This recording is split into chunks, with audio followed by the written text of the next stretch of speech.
Vamos, hermano.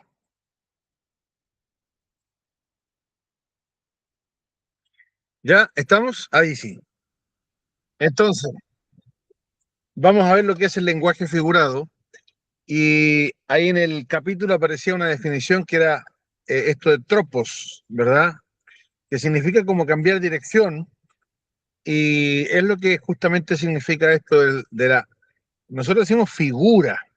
Es medio difuso el concepto, el término en español. El término es medio difuso, el hecho de hablar de figura. Hace más sentido esta palabra que es tropos, que darle otra dirección al significado, ¿verdad? Y hay unos ejemplos, por favor, que si pueden leer aquí cada uno, por Fabián, Mateo 5:14, Eric, Lucas 3:6 y Martín, Efesios 2:20. Por favor, hermanos.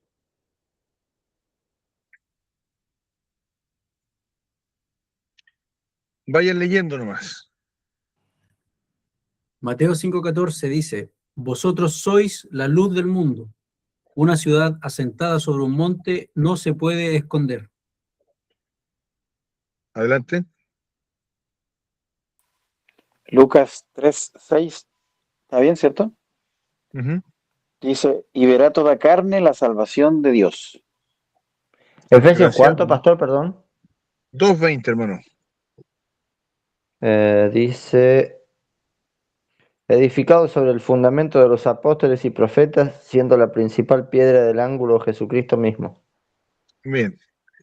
En los tres textos, muchas gracias, están palabras que para nosotros son bastante comunes en todo caso, porque lo próximo que voy a decir es que el sentido figurado es la cosa más normal dentro del lenguaje humano.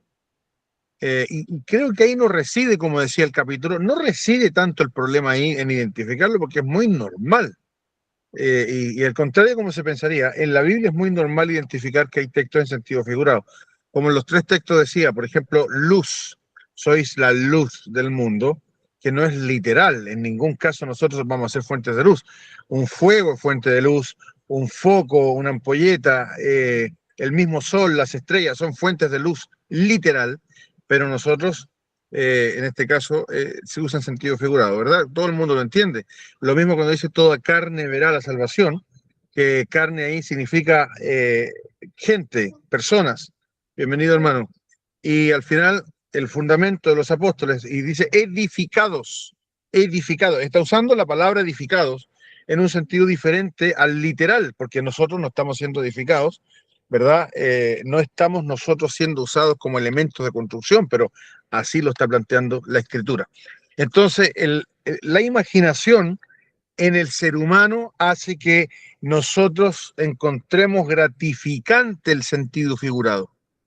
Y aquí en Chile tenemos una manera de hablar muy particular, que es increíble como nosotros hacemos comparaciones y o contrastes sacando de contexto. Por ejemplo, imagínense que alguien cuando hace frío, cuando está helado, y dicen, hace más frío que abrazo de suegra. ¿Han escuchado eso?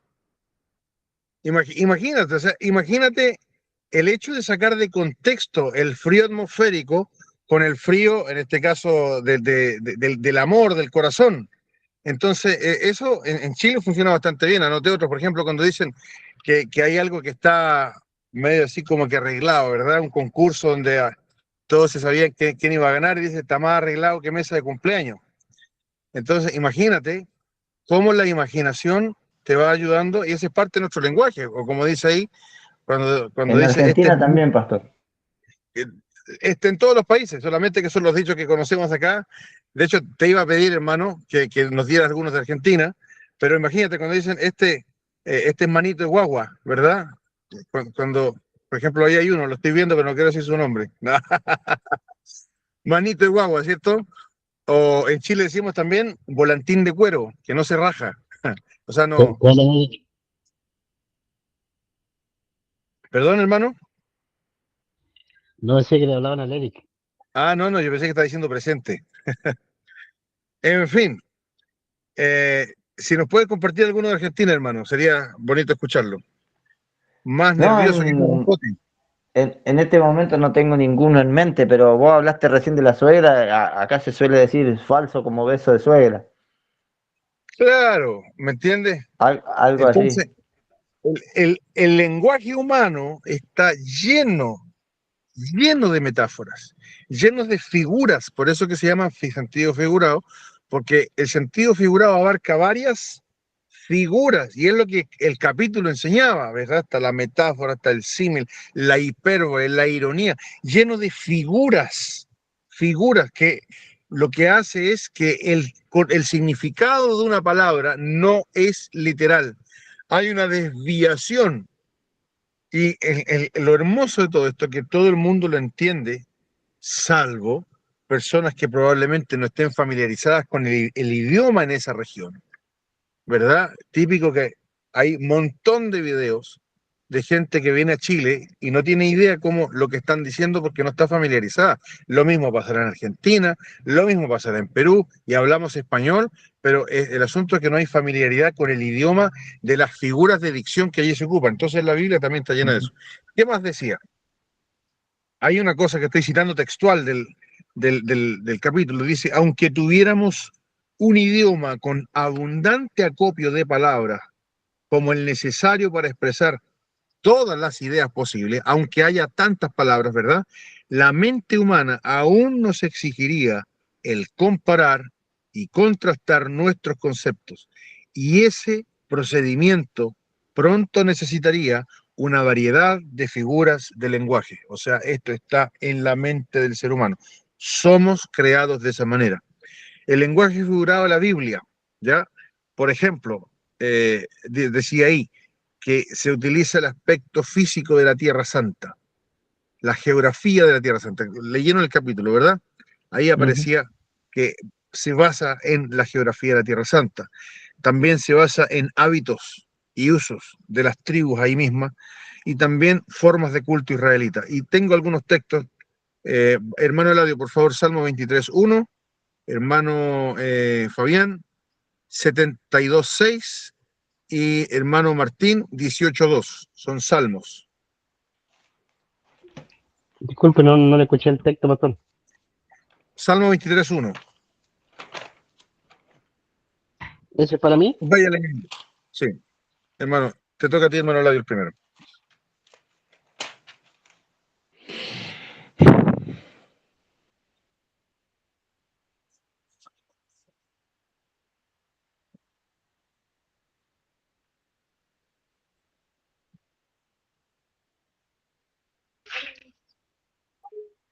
Dice, Jehová mi pastor, nada me faltará.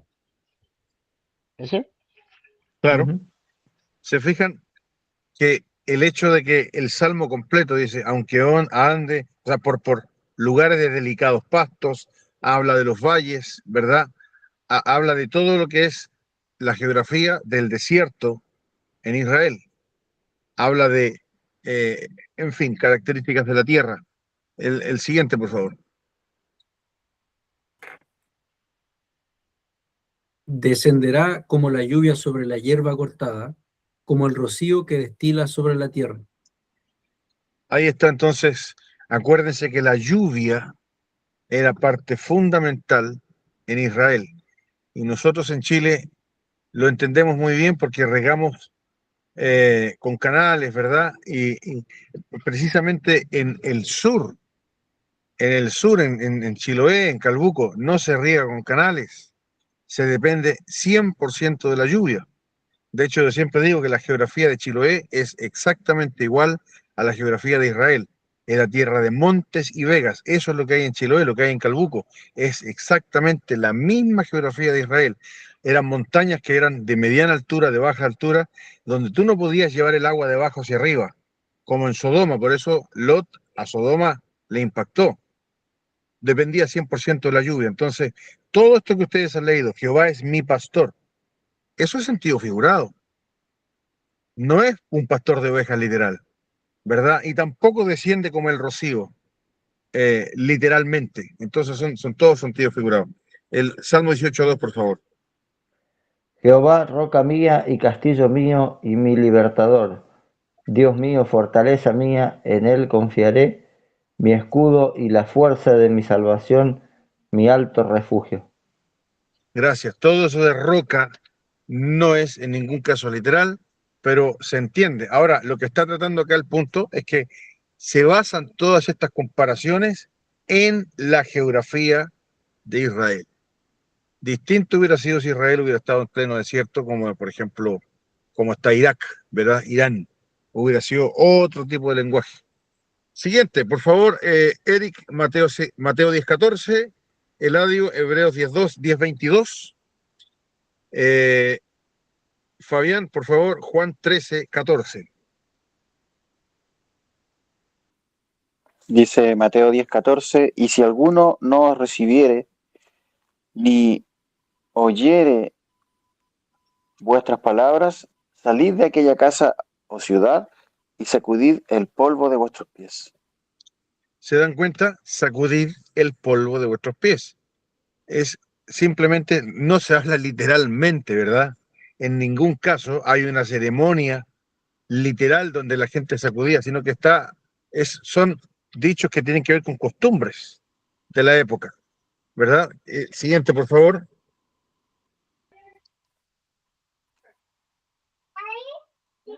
Dice, acerquémonos con corazón sincero, en plena certidumbre de fe, purificados los corazones de mala conciencia y lavados los cuerpos con agua pura. Gracias. Lavados los cuerpos con agua pura. En ningún caso está mandando a bañarse, aunque en el Antiguo Testamento sí era literal, había que bañarse para acercarse a Dios, pero está usando esa costumbre que es ritual, en este caso, eh, para hablar de lo que había que hacer. Siguiente, por favor, Juan 13:14.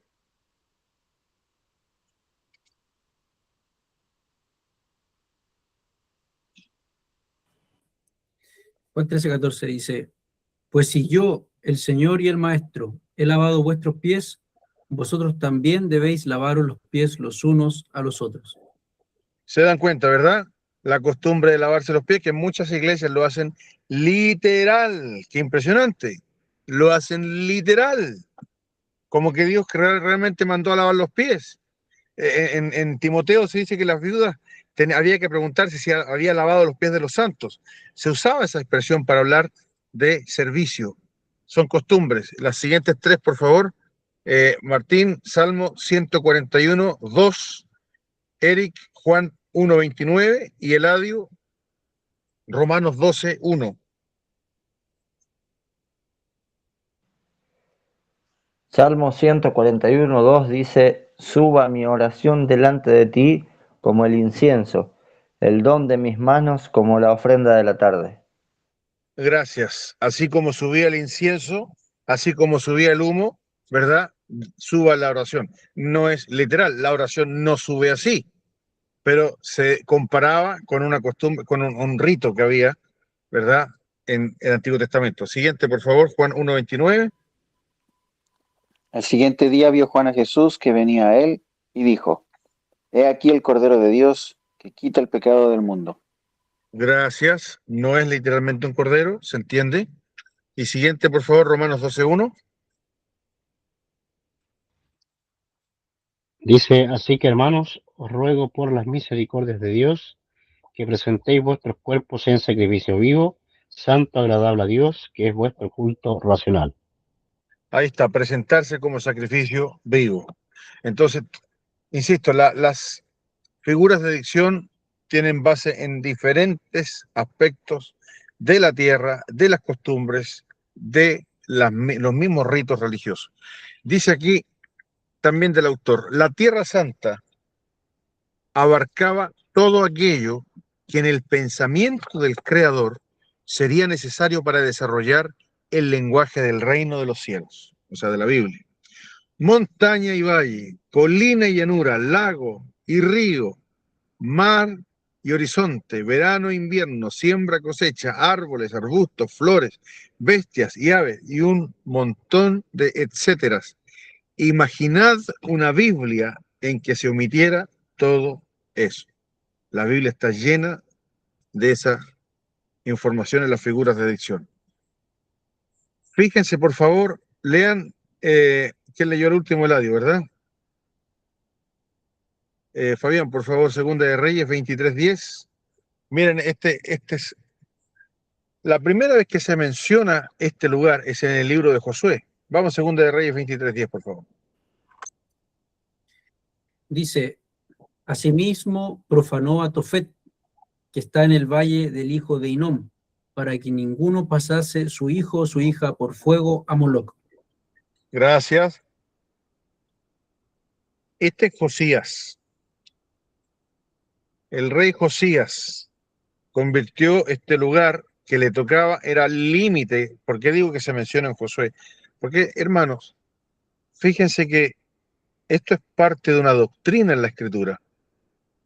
Con tanta inocencia, en el libro de Josué capítulo 15, si no me equivoco, cuando se nombran los límites de la tribu de Judá, que limita con Benjamín en este punto, y pasa el límite justamente por el valle, en la parte sur de Jerusalén, y se menciona aquí el valle del hijo de Hinnom.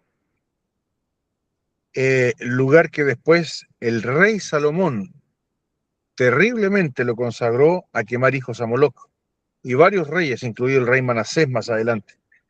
Y después vino Josías, después vino, acuérdense, Manasés, Amón, y después vino Josías. Y en el tiempo de Josías, el rey profanó este lugar y lo convirtió en basural, al punto de que se sigue nombrando como lugar poéticamente profético, como lugar de juicio, y se sigue nombrando en el libro de Jeremías este lugar, y es Jesucristo el que después acuña esta expresión donde dice que el fuego nunca se apaga y el gusano nunca muere. Imagínate que este lugar, que insisto, inocentemente se nombra como uno de los límites de la tribu de Judá en el libro de Josué 15, y después se sigue mencionando más adelante, porque ahí es donde Salomón sacrificaba hijos para Moloc, y fue tropezadero a los hijos de Israel, y para que se fuera un lugar totalmente aborrecido por los israelitas, Josías lo convierte en basural, quema ahí todo lo que es la basura, cadáveres había ahí también, cadáveres de animales, en fin, lo convierte en ese basurero público de la ciudad para que llegue Jesucristo y diga, así va a ser el infierno. Y está en todos los evangelios esa expresión, que no es literal, que tiene base en ese lugar geográfico. Y Jesucristo dice que el infierno es un lugar donde el fuego nunca se apaga y el gusano nunca muere. Y también está en Isaías, que de ahí viene esa expresión. Entonces imagínense, por favor, cómo el sentido figurado está alimentado en la palabra de Dios por toda una tradición de simplemente observar la geografía que nos rodea, y no solamente la geografía, acá hay una mezcla de geografía, idolatría, juicio, vergüenza. ¡Wow! ¡Wow! Estas, dice, no son más que muestras tomadas al azar de un mundo de ricos materiales. Todos se hallan en esta tierra donde había de hallarse y enseñarse el dialecto del reino espiritual de nuestro Dios. Los mismos hermano, una consulta. ¿Hay ruido ambiente? Ah, ya, perfecto, porque yo estoy escuchando acá, era para cerrar la ventana. Los mismos principios, atención aquí, los mismos principios generales mediante los cuales establecemos el sentido histórico-gramático se aplican también en el lenguaje figurado. ¿Me entendieron todo eso? Si alguien me lo explica, por favor.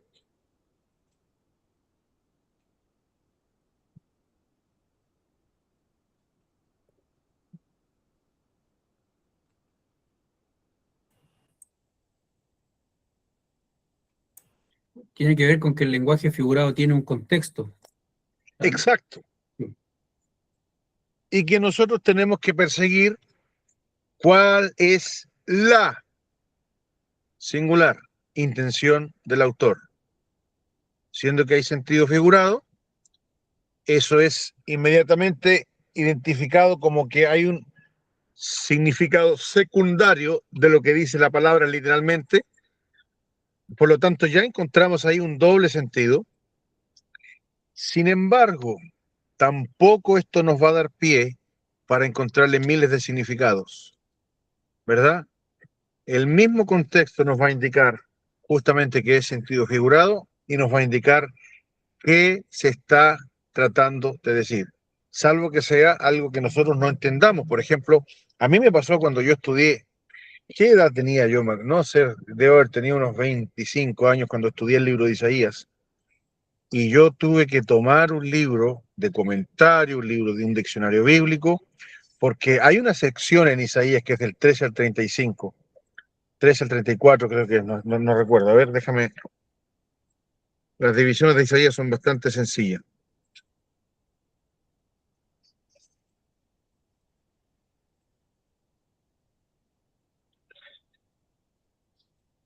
Trece al 35. La sección particular de juicio de las naciones. Isaías se divide 1 al 12, el pecado de Judá, 13 al 35, juicio de las naciones, 36 al 39, la parte histórica, 40 al 66, la liberación del Mesías. Es muy sencillo el libro de Isaías de bosquejar. Entonces, en esa parte que habla del juicio a las naciones, fíjense, por ejemplo, lo que diría,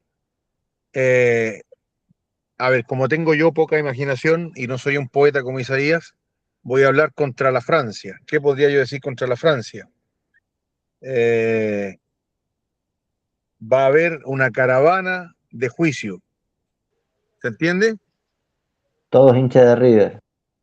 No, pero yo estoy hablando de yo entiendo la parte de ahí, pero exclusivamente contra la Francia. Si yo digo el juicio va a llegar como una caravana, uno tras otro, uno tras otro. Entonces los de la Francia entienden inmediatamente, porque en el Día del Niño, ¿verdad? Hacen caravana en la Francia. Entonces, así es Isaías. En esa parte de juicio de las naciones, cada juicio está escrito de esa manera.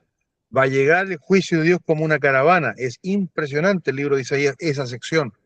Verifíquenla, véanla, porque está lleno de eso. Cuando dice contra Tiro, contra Sidón, contra Egipto, y empieza con puras figuras del lenguaje que tienen que ver con la actividad económica, con la geografía, con con lo que ostenta, por ejemplo, siempre cuando habla del Líbano. ¿Qué dice la Biblia del Líbano? A ver, si ustedes se recuerdan. ¿Qué habla cuando habla la Biblia del Líbano?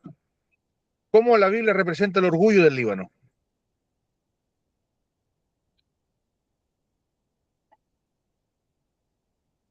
Hermanos, falta leer la Biblia, a ver.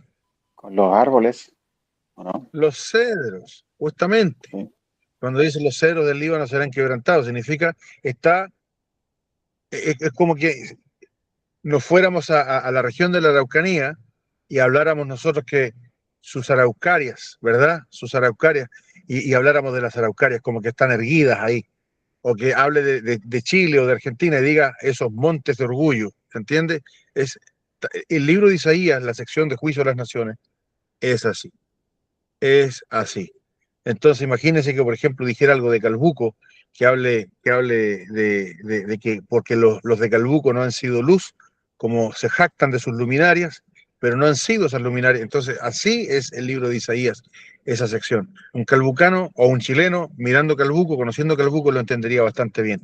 Entonces, hermanos, de nuevo, la palabra de Dios, cuando nosotros hablamos de esta interpretación de las figuras del lenguaje, tenemos que también investigar el contexto de dónde se saca esa figura.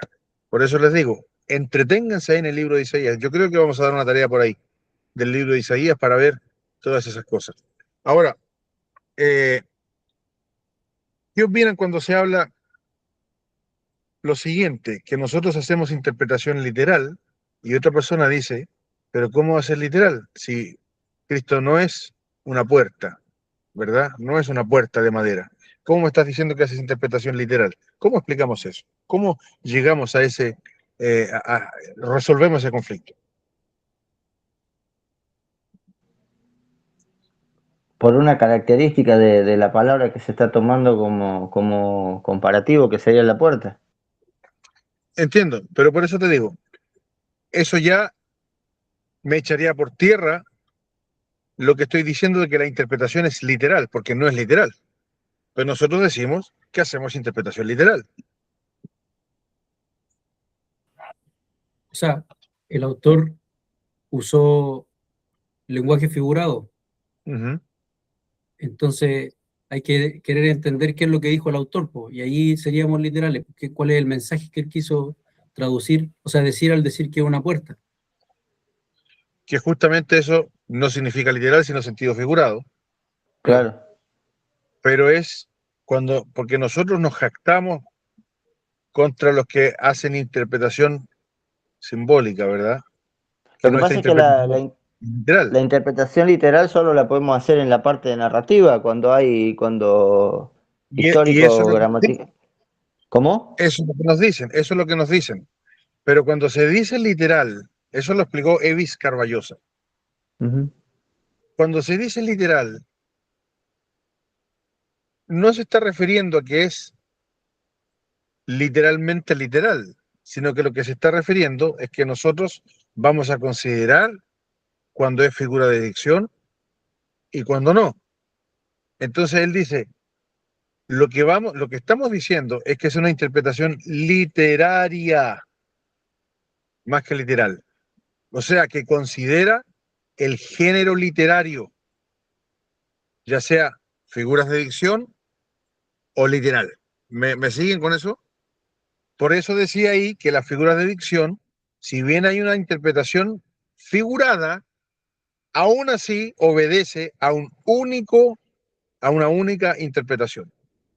¿Por qué? Porque tiene que considerar el sentido de lo que se está diciendo.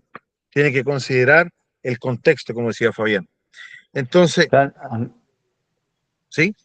no, justo, o sea, lo que iba a decir era que a eso me refería cuando yo decía de que considera las características del elemento que está usando. O sea, al decir que es una puerta, está diciendo que él es la única entrada al reino de los cielos. Exacto, pero cuando dice que Sansón tomó las puertas de Gaza en el hombro y las dejó enterradas en el monte, ahí no hay ninguna figura de dicción, Amén. ¿verdad?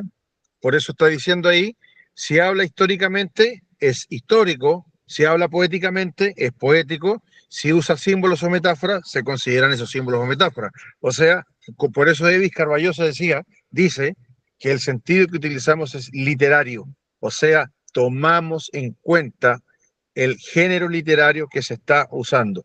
¿Bien? Amén. Entonces, lo que nunca hay que hacer, como ya sabemos, es inventar significados secundarios. Y aquí vamos a ir, por ejemplo, con varios ejemplos eh, donde esto podemos nosotros ponerlo a prueba, ¿verdad? Ya como lo dije, las puertas de Gaza de Sansón.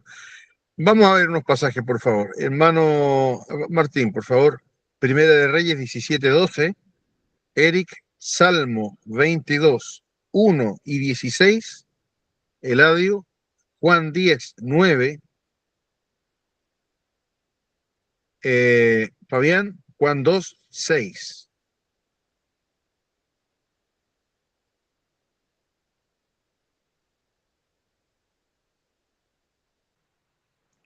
Primera de Reyes 17:12, ¿verdad? Ujú. Dice, y ella respondió, vive Jehová tu Dios, que no tengo pan cocido, solamente un puñado de harina tengo en la tinaja y un poco de aceite en una vasija. Y ahora recogía 2 leños para entrar y prepararlo para mí y para mi hijo, para que lo comamos y nos dejemos morir. Bien, gracias. Entonces, vamos a hacer un ejercicio muy sencillo. Si yo les pregunto, que ya hemos hablado de esto, ¿qué simbolizan los 2 leños? ¿Cuál sería la respuesta más eh, correcta en cuanto a la interpretación correcta? ¿Qué simbolizan los dos leños? La pobreza de la viuda. ¿Ya? Hermano Fabián, parece que iba a decir algo. Ah, no, iba a decir, o sea, dos leños, no, pues, simboliza que no había nada más, 2 leños. era con lo último que iban a... Claro. No, ¿Por qué? Porque estoy utilizando un término que es simbolizar, que me hace entender que hay un significado oculto, ¿verdad? Acá la simbología. Y ahí yo preferiría usar la palabra detalles, que el texto tiene detalles. Tiene detalles. No significa que esté simbolizando algo, solamente que una persona que conoce el contexto sabe los detalles. El mismo caso de cuando, el gran ejemplo de las vacas bramantes de los filisteos, cuando mandan el arca de vuelta, ¿se acuerdan? Y los hechiceros dicen que sean vacas que nunca hayan usado yugo. Número 2, que estén criando. Y número 3, que dejen ahí a sus becerros. Entonces dice que las vacas, y dice que si avanzan derecho hacia adelante, esto es realmente que Dios lo hizo. Y no son símbolos propiamente, son detalles, ¿se entiende, verdad? Son detalles que el contexto nos hace entender que son vacas que nunca se ha puesto yugo encima, por lo tanto no iban a soportar ni por 2 segundos un yugo encima, que si estaban criando, tenían los becerros ahí, los terneros ahí, no iban a soportar ir hacia adelante y menos iban a caminar derecho. Y más encima dice que iban bramando las vacas, o sea que ellas iban en contra de su voluntad derecho hacia adelante. Entonces, usamos la palabra símbolo, mal usamos la palabra símbolo, lo que queremos decir que son detalles, ¿verdad? Cuando dice esto simboliza eso, lo que queremos decir es que hay detalles que el contexto nos va a revelar, pero en ningún caso que hay un sentido figurado. No hay sentido figurado allí. Y lamentablemente, y aquí quiero ser un poco condescendiente, hay muchos pastores de renombre, muchos, que van a decir que esto simboliza y van así a aplicar un doble sentido. Van a aplicar una simbología adicional a lo que estoy diciendo y ya no van a ser simplemente detalles del contexto, como por ejemplo lo que siempre digo yo, que 2 leños, lo que está hablando ahí, y yo que soy del sur, mi hermano Martín, que tiene la misma condición, sabe que cuando quedan 2 leños es que la pobreza te está, como dicen por ahí, respirando en la nuca, ¿o no? Sí, sí. Entonces, esos son detalles del contexto, pero, y podemos decir símbolo, pero lo que nos estamos refiriendo a que esa es una interpretación absolutamente literal. No hay ahí una figura de dicción, menos espiritualizar el contenido. Pero, hermanos, hay pastores bastante respetables que van a hacer interpretación simbólica, aun cuando el texto sea de carácter histórico y tenga La estos más detalles. rápida, A ver, no, iba a decir que la más rápida en ese contexto, 2 leños, sería la cruz de Cristo, los leños de la cruz. es lo que todos siempre hemos escuchado, ¿verdad? Que los 2 leños son la cruz de Cristo. Y no sé qué tiene que hacer la cruz de Cristo ahí. Seguramente que esa viuda fue escogida, no lo sé. En fin, en fin, ¿se dan cuenta? El siguiente texto, por favor. Este es muy interesante, Eric. Dice Salmos 22, 1, dice, Dios mío, ¿por qué me has desamparado? ¿Por qué estás tan lejos de mi salvación y de las palabras de mi clamor? Y el versículo 16 dice, porque perros me han rodeado, me ha acercado cuadrilla de malignos, horadaron mis manos y mis pies. Gracias. Y es interesante cómo en estos salmos que son mesiánicos, particularmente en este, cosas que son de sentido figurado en el salmo, que históricamente para el rey David era sentido figurado, poético, en Cristo se cumplieron de manera literal. El Salmo 22, si es figurado o literal, es impresionante cómo la respuesta es ambas. Para David es sentido figurado, son figuras de dicción, pero para Cristo es literal. Cuando dice perros me han rodeado, ¿verdad? Recordemos que el Señor Jesucristo cuando sufrió por nosotros, no solamente sufrió el juicio de Dios, también sufrió el juicio del hombre. Se le puso la corona del hombre, sufrió también la humillación de Satanás. Satanás también hizo su parte ahí, esos perros rodeándolo, esos son los demonios, ¿verdad? En fin, ahí está el juicio también que sufrió Cristo, que es literal para él. Siguiente texto, por favor, hermano Eladio.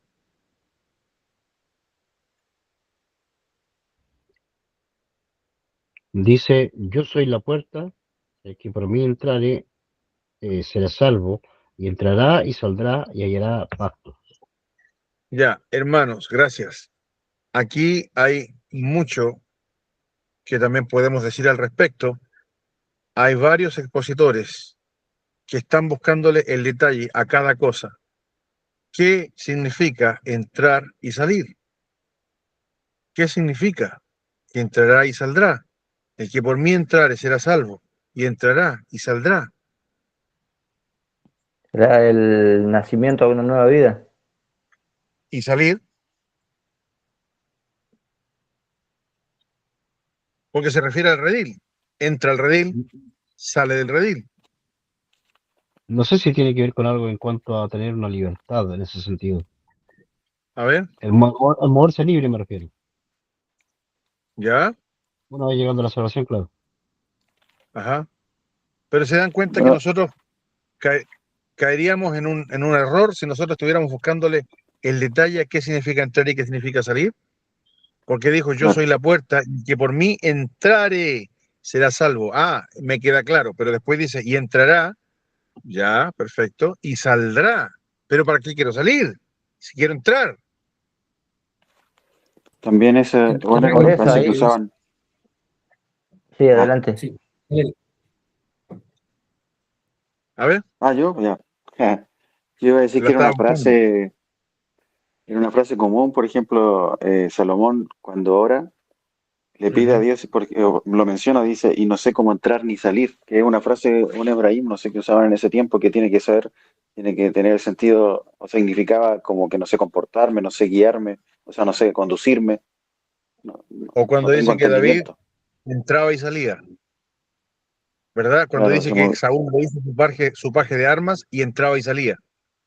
claro. Significa, como dice el hermano Ladio, se movía libremente, Como ¿verdad? la Yo oración tengo apuntado sacerdotal que dice, Dios bendiga tu entrada y tu salida. eso, exactamente, Salmo 121. Tu salida y tu entrada, ¿verdad? También tengo anotado acá números 27 y 17, cuando dice, Moisés dice, Señor, necesita el líder del pueblo de Israel. Cuando yo me vaya, necesito un líder que sepa salir y entrar. Claro. Entonces, Yo lo tomé como que el que entraba al Señor salía a una nueva vida. Por eso me fui al tema ya, de pero nacer a la nueva vida. claro, pero justamente no es literal. No tenemos que Claro, buscar el significado ni entrar, salir de forma separada, porque es claro. todo un conjunto, una frase, ¿verdad? Pero yo tengo Ujú. amigos, buenos amigos, que son expertos en buscarle cada cosita ahí, a cada cosita, ¿no? De verdad, es impresionante. Y yo cuando lo empiezo a escuchar, sí, a veces me da la ira santa, ¿verdad? En fin, Una, ¿iba a decir algo, Fabián? sí, porque, o sea, yo leí un poquito antes y dice, o sea, estamos hablando de alguien, ¿cierto? Que figura una oveja y entra al redil de Cristo, ¿cierto? Ajá, Y entra y después sale también. Y un poquito antes, en el versículo 4 dice, y cuando ha sacado fuera todas las propias, va delante de ellas y las ovejas le siguen, porque conocen su voz. O sea, entendería al ir leyendo así en orden, que cuando dice entrará y saldrá, se refiere a que la oveja entra al redil y sale porque ahora tiene un pastor que la guía, porque antes dice, cuando ha sacado fuera todas las propias, va delante de ellas y las ovejas le siguen porque conocen su voz. Más al extraño no seguirán, sino que huirán de él, porque no conocen la voz de los extraños. ¿No tiene que ver con eso? yo entiendo, pero no es literal, justamente no es literal, porque podría haber utilizado otra figura de dicción, no la puerta ni el redil, y podría también haber dicho entrará y saldrá, ¿me entiendes? Por ejemplo, hagamos cuenta que diga, eh, que no tenga que salir y diga y entrará y saldrá. El entrar y salir es más un hebraísmo ahí que la acción literal de entrar y salir. ¿Se entiende? Aun cuando el contexto diga que Jesús va delante de ellas, pero lo que más habla de la libertad, de salir cuando quiere, porque la figura de dicción habla de salir cuando quiere, de entrar cuando quiere y salir cuando quiere. En Amén. cambio, el contexto ahí está diciendo que el Señor Jesucristo la saca cuando Cristo quiere y la entra cuando Cristo quiere. ¿Me entiendes? En cambio, justamente el entrar y salir es todo lo contrario a eso. Es un movimiento tal que implica autonomía. ¿Qué es lo que está diciendo ahí también la palabra de Dios? O sea, el punto es que es un hebraísmo. Porque, insisto, que la Biblia está llena de esa figura. Esa figura está en todas partes de la Biblia. Todos los ejemplos que hemos mencionado acá hablan de que era una manera de hablar de los hebreos, que es lo que está pensando Cristo, más que el sentido literal, de que entre o salga del redil. ¿Se entiende? Amén. Porque, de nuevo, la misma figura del redil también es sentido figurado. En ningún caso está diciendo que el Señor Jesucristo nos saca o nos entra a ninguna cosa. ¿Se entiende, verdad? ¿Dónde? Porque ¿cuál es el redil? Les pregunto una cosa. ¿Cuál es el redil? Nada, ninguna cosa. Es sentido figurado. No hay un redil. El redil no es la iglesia. El redil no es el cielo. ¿Me siguen? Todo es sentido figurado. Ahora, si estamos diciendo que el redil es algo, como por ejemplo la salvación, ¿y qué pasa cuando las ovejas salen del redil? ¿Pierde la salvación? ¿Me entienden? ¿Me siguen ahí? Amén, amén. Sí, Todo es sentido figurado. Y cuando se habla de sentido figurado en este caso, no es que cada cosa signifique algo, de hecho no es nada. El Señor dice, yo soy la puerta, y ahí está la salvación. Es la única parte de la figura que tiene sentido. Yo soy la puerta. ¿Me entiendes? Pero recordemos una cosa. En la misma alegoría, en la misma parábola que usted está usando Cristo, ¿de dónde salió esa oveja? ¿No era ya del pastor? Amén. ¿Estaba perdida que entró al redil? ¿Se entiende la situación? Si ese pastor tenía 60 ovejas, ¿acaso había alguna de ellas que estaba perdida y dice que está entrando recién ahí porque está perdido? No está diciendo nada de eso. No está diciendo absolutamente nada de eso. Lo único que está diciendo es que Él es el acceso a la salvación. Pero ahí ni el redil significa algo, ni entrar y salir significa algo, ni los mismos paseos que hacen las ovejas cuando dice y las sacará y todo eso, etc. ¿Me siguen ahí? No, o sea, no sé, no es que no signifique algo porque significa un hebraísmo. Claro, a lo que me refiero es que no tenemos que hacer de cada elemento un significado. Incluso El, no un hebraísmo. O sea, o sea, podría no significar eso. el hebraísmo significa una cosa en su conjunto, pero porque como tiene dos elementos, entrar y salir, no es que está hablando de que entrar es una cosa y salir es otra cosa diferente. Pero podría no ser eso, podría solamente ser un alcance entre entrar y salir, ¿no? Pero que no se refiera a lo anterior, al O hebraísmo. sea, como lo están diciendo, significa que el reino te da una libertad. Eso es lo que está hablando. Ah, O ya. sea, yo, ese salir y entrar, significa todo eso una sola cosa. O sea, Está no es que usando Dios... este, ¿Sí? perdón, está usando ese hebraísmo quizás como un apoyo para completar ideas más que nada, pero obviamente no tiene gran Exacto. significancia dentro del contexto. Exacto. Es no similar sé si yo a... entendí. Ah, perdón, adelante. Ah, gracias, que no sé si Fabián quizás preguntaba sobre si podría no ser el hebraísmo, una cosa así, no sé si eso lo entendí. Podría ser, o cómo distinguirlo.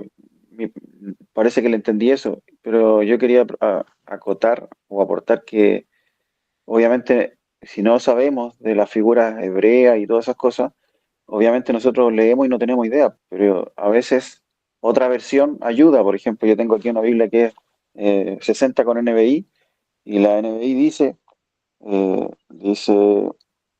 bueno, dice, yo soy la puerta, bla, bla, bla, dice, se moverá con entera libertad y hallará pasto. No dice ni entrar ni ¿Ves? salir, dice, se moverá con entera libertad. Y es porque los traductores Exacto. saben que es un hebraísmo. No sé. Amén. Exacto. Entonces, gracias por eso. El punto es que el, la misma lectura concienzuda de la palabra del Señor nos va a afinar el ojo y el oído a estas cosas, ¿verdad? Porque, de nuevo, cuando Salomón ora y dice, y no sé ni entrar ni salir, ahí mismo podría darse el problema. ¿Cómo Salomón no sabe entrar ni salir? Yo, es un poquito más claro que en lo que está diciendo Cristo. Pero de nuevo, el hebraísmo está presente ese hebraísmo está presente en casi toda la Biblia. Bien, ¿hasta ahí nomás llegamos o queda un versículo más? Queda uno. Sí, Martín, por favor. Juan 2:6. Ah, yo. Bien. No entendí que tenía que buscar eso, Juan 2:6. Estaba por decir recién que ese, no sé si tiene que ver o no con el tema que estamos hablando, pero me recordaba todo esto al pasaje de que se malentiende siempre de las lenguas angelicales. Si yo Claro, hablara todos los lenguajes, o sea, en definitiva lo que está diciendo es si no tengo amor, no soy nada. Y por buscarle significado a todas esas cosas se saca lo de las lenguas angelicales.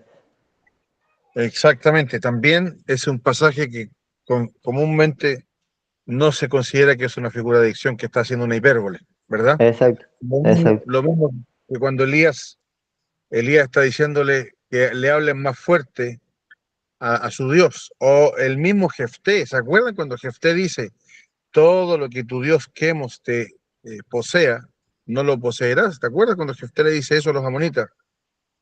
La pregunta, ¿Jefté está creyendo que Quemos es un Dios? Ese es el punto. Claro, amén. Juan 2:6 Vamos. dice, y estaban allí 6 tinajas de piedra para agua, conforme al rito de la purificación de los judíos, en cada una de las cuales cabían 2 o 3 cántaros. Exacto. Y de nuevo, simbolismo o detalle. Detalle, ¿Cuál es el Detalle. detalle? 6 tinajas, ¿Ya? ¿Qué te da el detalle? ¿Qué información te da? que había ahí 6 tinajas en las cuales después Jesús puso el agua, No, está bien, pero eso hasta el momento no se sabe. O sea, había 6 tinajas con qué propósito. para el rito de la purificación. Exacto, son judíos y como cuando yo prediqué Juan capítulo 5, para los judíos el agua era un tema. Ellos eran muy buenos gestores del agua porque para ellos la purificación, su religión era un tema.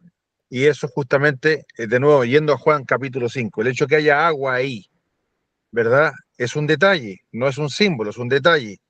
Significa que los judíos esperaban en el agua. Esos enfermos esperaban en el agua, porque el agua en su mente podía hasta obrar un milagro, como se creía ahí. Bien, 2 textos más, Juan 8:5, Juan, por favor, Eric, Juan 8:5 y hermano Eladio, Juan 11:8 en este orden, 8, 4 y 6. 8, 4 y 6 del 11. Dice Juan 8:5. Y en la ley nos mandó Moisés apedrear a tales mujeres. Tú, pues, ¿qué dices? En la mujer adúltera, ¿se acuerdan? Entonces, de nuevo, el hecho de que el castigo haya sido la lapidación, detalle o símbolo. Detalle, Detalle, ¿cuál es el detalle? eh, que justamente que la ley mandaba eso para tal caso de adulterio. Claro, pero el castigo podría haber sido quemarla, o el castigo podría haber sido la crucifixión, o colgarla, digamos, en un madero. Acuérdense Claro, que pero justamente la ley mandaba eso, Moisés. ¿por qué? ¿Por qué? Es el detalle. Porque imagínense, como la Biblia siempre va a relacionar, lo mismo que esto, es lo mismo que el agua, también son detalles eso. La Biblia siempre va a relacionar la ley con la piedra, y eso no es que haya simbología, sino que la misma Biblia hace esa relación. ¿En qué se escribe? La Biblia dice que la ley está escrita en piedra. En Entonces, el piedra. quebrantar la ley es la misma piedra que te va a matar a ti. Son detalles. No es que haya una simbología especial, son Amén. detalles. ¿Se entiende? Pero es distinto decir que habían tinajas de piedra. Ahí no hay conexión. No podemos decir son tinajas, la ley, la ley. No, hermano, ¿se entiende, verdad? En cambio, en el apedramiento, la lapidación, sí, porque es el pecado que está escrito ahí, no cometerás adulterio. Entonces, toma la misma piedra y mátalo con la ley. En fin, siguiente. Sería bueno que de ahora en adelante empecemos también a relacionar más esas cosas.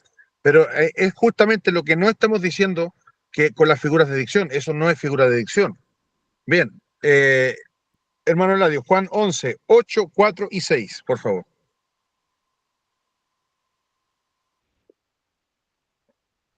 Le dijeron los discípulos, Rabí, ahora procuraban los judíos apedrearte, y otra vez vas allá. El 4S, oyéndolo Jesús dijo, esta enfermedad no es para muerte, sino para la gloria de Dios, para que el Hijo de Dios sea glorificado por ella. Y el 6 dice, cuando oyó, pues, que estaba enfermo, se quedó 2 días más en el lugar donde estaba. Bien, entonces acá tenemos justamente detalles que no hay ninguna razón para pensar que es interpretación simbólica. Lo que siempre se escucha, que Lázaro era de 4 días, porque eso simbolizan 4000 años en que llegara Cristo. ¿Han escuchado esa simbología alguna vez? La verdad que no. Imagínate cuando dicen que Jesús lloró. ¿Por qué lloró Jesús? Porque en 4000 años la humanidad estaba sin Cristo. Suena hermoso. Qué mensaje, qué predicación, pero no es lo que está diciendo ahí, ¿verdad? Es, es increíble cómo la palabra del Señor nos da estos detalles. Por ejemplo, que Jesucristo, si se aparecía, si ponía un pie en Judea, lo mataban al momento de poner el pie. Y no iba a ser en la cruz, lo iban a apedrear, le iban a buscar como iban, ¿me entiendes? Entonces, ahora, el punto es que Jesucristo se hizo ver justo para la fiesta, justo en el lugar, en el momento preciso, e hizo una entrada, no sé, a los Backstreet Boys, a los Messi, a la selección argentina, a la selección chilena, ¿se dan cuenta? Hizo una entrada de ese tipo. Cuando dice Lázaro estaba enfermo, él no lo fue a sanar inmediatamente, ¿verdad? El punto era que iba a ir, y por eso le dice, Señor, te van a apedrear, y vas a ir. Y el asunto dice, no, esto es para que Dios, esta enfermedad no es para muerte, dice, es para que Dios sea glorificado. Él sabía lo que iba a hacer, inteligentemente esperó 2 días, y él les dijo, Lázaro ha muerto, ¿verdad? Sabía que había muerto, y el punto es, dice, más vamos, en fin, la cosa es que llega ya, y ya han pasado 4 días, y el Señor Jesucristo recién llega, cuando todo el mundo estaba allí. Los expertos dicen que eran momentos donde llegaban incluso sacerdotes, porque había muerto un hombre y quedaban 2 mujeres, y a veces hasta las despojaban de sus bienes. En fin, la cosa es que en ese momento preciso Jesucristo hace el milagro para que todos vean quién es Él. Y Juan lo presenta como la última oportunidad que tiene la nación de creer en Él. Por eso el 12 hace un cambio, ¿verdad? ¿Y qué pasa con el 12? No se arrepienten. ¿Qué pasa con el 12? Ahí querían matar a Lázaro. Entonces ahí Jesucristo entra libremente, ¿verdad? A Jerusalén, la entrada triunfal, imagínate todo lo que ocurre con esto, la entrada triunfal, y resulta que no lo pueden atrapar, no lo pueden atrapar. ¿Por qué? Porque el pueblo lo aclama por todas partes. ¿Se dan cuenta? Y tienen que traicionarlo para que de noche vayan a pero no sabían dónde se escondía de noche. Y eso es lo que Judas da, la información. En fin, todo está conectado. Es más bien detalle histórico que algo simbólico. Entonces, las figuras de dicción son figuras de dicción, pero estos ejemplos que estamos viendo son comúnmente, eh, confundidos, y junto a otros más, donde se pierde el mensaje real del libro, que son los detalles históricos, por poner allí significados que no tiene el texto. ¿Se dan cuenta? Imagínense si nosotros decimos que estos 4 días son simplemente la humanidad que ha vivido desde Adán hasta Cristo, sin Cristo, y ahí está podrida en hediondez del pecado, y nos perdemos todo esto. Y este es el mensaje del libro, no ese. ¿Me siguen? Bien. Luego, el autor da algunos ejemplos, ¿verdad? Eso están ahí en el capítulo, por eso les pido que los veamos. Rápidamente los voy a mencionar. Hay también algunos versículos, se los voy a poner en el WhatsApp, pero es lo que vamos a ver de aquí en adelante desde la próxima clase. Está la metáfora, ¿verdad? Está la metonimia, está la sinoxia, que es también lo que dice el autor, la personificación, el apóstrofe, la ironía, etc. Vamos a ver esas figuras en lo sucesivo. Quiero que veamos ahora, de nuevo, sigamos viendo cómo peligrosamente aplicamos sentido figurado y ya no nos cambia simplemente el sentido de un relato, sino que nos pone en doctrinas que ya son diferentes. Eso sí que hay que tenerlo bajo 7 ojos. Por ejemplo, vayan a Apocalipsis 7. Así nomás vean el título y van a saber de lo que estoy hablando. Y yo les voy a poner un extracto, no tengo cómo hacer eso. Pero les voy a poner un video allí donde hay una escena de una película tan hermosa que se llama Un testigo a tu puerta. ¿Quién ha visto la película Un testigo a tu puerta? Nadie. Ah, ya, Eric sí. Se las recomiendo. Esta es la parte 2.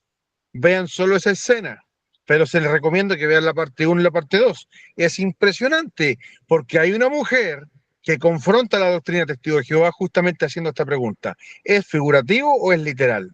Es increíble esa escena, a mí me encanta. Yo la vi hace años esa película y cuando llegó esa escena, oh, yo casi lloro de emoción al escuchar en el relato de la película que la mujer le preguntaba, ¿es figurativo o es literal? Porque es la pregunta clave que hay que hacerse en muchas partes de la Biblia para saber si habla la iglesia o habla de otra cosa, ¿verdad? Entonces, la clave es la siguiente, si vamos a hablar figurativamente, entonces no son 144.000, tampoco son israelitas, me siguen a lo que estoy hablando, ¿verdad? Pero nosotros sabemos que es literal, que son 144.000 que son israelitas, que se van a dar en el tiempo de la tribulación. En fin, ¿verdad? Eh, vean por favor Ezequiel 37, lo mismo. Vean el título y van a saber de qué estoy hablando. A lo mejor ya lo saben sin abrir la Biblia.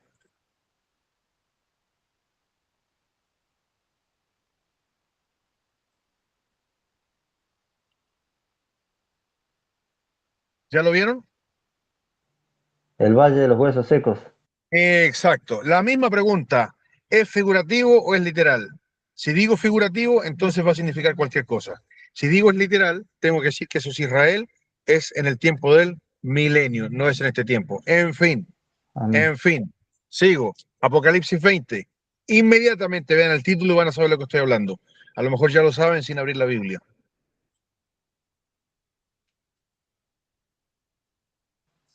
El milenio. De nuevo, gracias. ¿Es figurativo o es literal? Tenemos que hacernos la pregunta. Si es figurativo, es cualquier cosa. Si es literal, entonces son 1000 años. Y ahí mismo, ojo, ahí mismo. El versículo 4, por favor, hermano Martín. Dice, y vi troncos y se sentaron sobre ellos los que Tronos. recibieron facultad de... perdón, tronos. Y vi tronos y se sentaron sobre ellos los que recibieron facultad de juzgar. Y vi las almas de los decapitados por causa del testimonio de Jesús y por la palabra de Dios, los que no habían adorado a la bestia ni a su imagen, y que no recibieron la marca en sus frentes ni en sus manos, y vivieron y reinaron con Cristo 1000 años. ¿Qué me dicen, hermanos, si yo les digo que se vivieron y reinaron, significa la conversión cuando yo recibo a Cristo? ¿Qué Que no es tengo así. que hacer para decir que es eso? ¿Qué tengo que hacerle al texto para decir que si Sacarlo de vivieron contexto. completamente? ¿Se dan cuenta, no? Número uno, que hay tronos figurativos y se sentaron sobre ellos y los que van a recibir la facultad de juzgar, figurativo. ¿Y qué más dice que se levantaron ¿Qué más dice, hermano? Dice, Después. vi tronos y se sentaron sobre ellos los que recibieron la facultad de juzgar, y vi las almas de los Ahí decapitados está. por causa del testimonio. Uno, almas decapitados por causa del testimonio, por no haber adorado a la bestia, Ujú. figurativo, por no haber recibido la marca, figurativo, y volvieron a vivir, figurativo, y reinaron con Cristo 1000 años, figurativo. Todo lo que tengo que decir que es figurativo para decir que es la conversión, porque yo puedo realmente decir que eso es tú y yo, que cuando No, recibimos a Cristo, o me está hablando no. más de otro evento. Ujú. ¿Me entiende lo que significa cambiar de figurativo a literal? ¿Cómo va a ser eso figura de dicción? ¿No será literal? Primero, en ese caso hay que entender, creo yo, el contexto directamente del libro. Lo mismo cuando leemos libros de profecía, como Isaías, Jeremías. Eh, Claramente, como ustedes han dicho, el contexto obviamente es lo primordial en este sentido. por supuesto, y todo está conectado. Esto es lo mismo que habla Ezequiel 37, solamente que tiene que ver con la otra cosa, pero todo esto es post la tribulación. ¿Por qué? Porque está la marca de la bestia, está el anticristo, ¿verdad? Está todo lo que va a pasar en la tribulación y esto pasa después de todo ello y hay una resurrección, literal, es una resurrección. ¿Me entiendes? Entonces, ¿por qué? Porque yo estoy mezclando dos cosas cuando dice volvieron a vivir, cuando dice Efesios 2:1 y Él os dio vida a vosotros. ¿Se entiende, verdad? Volvieron a Amén. vivir, Él os dio vida a vosotros. No puedo juntar esos dos textos y decir, está hablando lo mismo. No puedo hacer eso, ¿verdad? En fin, eh, la famosa mala interpretación de la Iglesia Católica de la cena, cuando el Señor dice, esto es mi cuerpo, que dice, esto es mi cuerpo, que obviamente está haciendo sentido figurado, para ellos no. La misma falsa interpretación que dice, el que no come mi carne y bebe mi sangre, ¿verdad? Ya habíamos hablado de eso en la cena del Señor. En fin, que no está hablando ahí de la cena del Señor tampoco. Y bueno, una clásica, por favor, ¿quién quiere leer? Diga yo, Mateo 16:19. Leer y responder preguntas. ¿Quién va a leer? Está fácil la pregunta, por si acaso. Hermano Eladio, adelante. ¿Mateo cuánto? Mateo 16:19.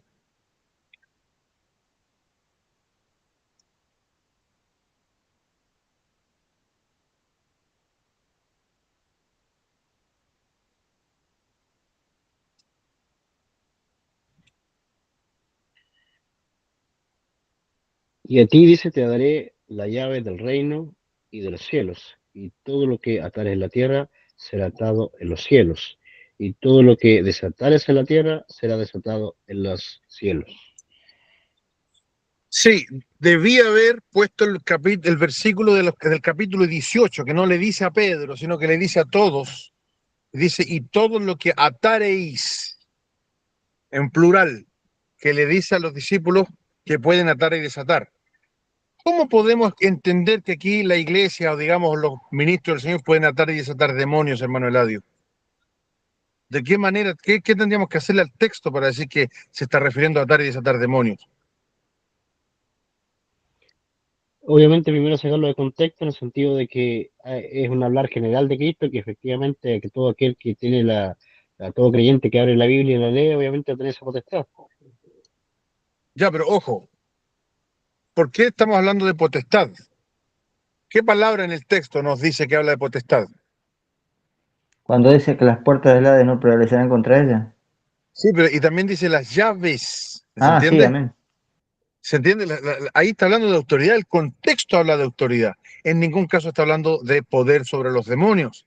Se confunde con Mateo 12 cuando dice que el que llega y no ata al hombre fuerte, ¿se acuerda? Ata. Pero de nuevo, no Amén. podemos unir dos textos porque no está hablando en ningún caso de lo mismo. Dios no dio esa facultad, no nos está mandando a atar ni desatar ningún demonio. Es todo eso fuera de contexto. En ese caso, atar y desatar es una figura de dicción que tiene que ver con autoridad, o sea, lo que la iglesia decida. ¿Me entiendes? En fin, ahí está. Hemos llegado al final de la clase. Hermanos, les animo, voy a dar tarea que tiene que ver con esto de Isaías.